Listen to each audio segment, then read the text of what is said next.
Hey everyone, in this video I'll be showing you where to find the 3 glands and unlock the Seedbearer scripture in Mortal Shell 2. This is used for the final boss. The first place we'll go into is the Withered Shoals in the Nameless path. This is the place you would have fought the Hexapod boss from, so the thing is we want to grab this Seedbearer scripture here to make the final boss a lot easier, as it gets rid of the curse that it's going to apply onto us, and that just makes the fight a whole lot easier. But as we come along here, we're just going to run up to the spot where we would have dropped down to fight the boss, drop into this little husk of it, and we're going to run into this and grab it out of the hand. There is the depleted gland there. The next one we're going to is to the faded Citadel, and we're going to the Citadel Annex. Now this one is actually really easy to get to, so right from the spawn we're going to turn directly behind us, and there's actually a spot that we can drop down. So you can drop down, do a melee attack to reduce the damage you'll take if you're not able to hit that, and once we come down here there's multiple enemies to deal with. So what we want to do is run to the middle of the room and grab that little there's going to be the gland just on that little square box there, so just run your way over there and grab that. This one's honestly the easiest one to get,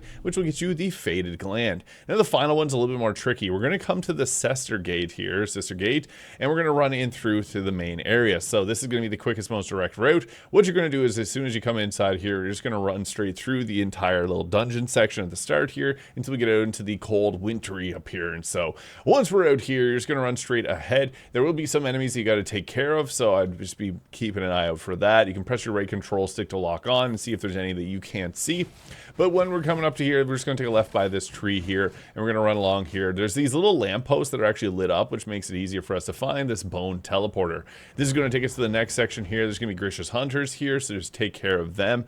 And as you continue along down this pathway here, this is almost to the spot that we're looking for. Watch out for the little jump scare from these guys. You can shoot them with your crossbow or shotgun, whatever weapon you may have used, and that'll just get rid of them without having to fight them.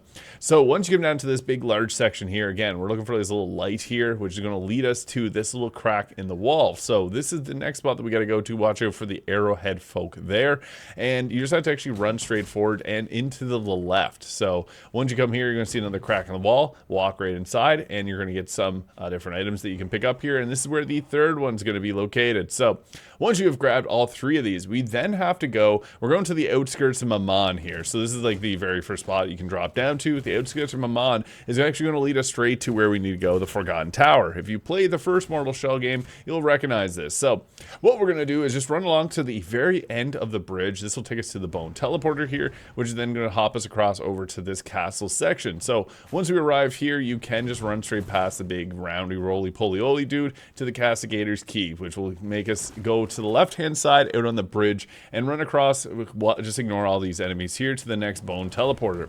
As soon as we jump across the bone teleporter, we're going to jump up into the air. If this is too fast, you can slow this down, play it in 0.5 times, but we're just going to run up straight up on top of here and just continue along onto the little ramp section here. Watch out for all the enemies there. And this takes us to the final bone teleporter that brings us right to the Forgotten Tower, which all we got to do is walk inside. There's going to be a little note here, and there's also a note on the door. Anytime you see this, you have to go into night mode, so make sure you are in night mode for this. And once we get up to the top here, we're just going to go interact with this, and you'll make an offering, which gives you takes all 3 of the depleted glands, which gives you the Seedbearer scripture, which is super useful for the final boss of Mortal Shell 2. If this video is useful, hit the subscribe button below.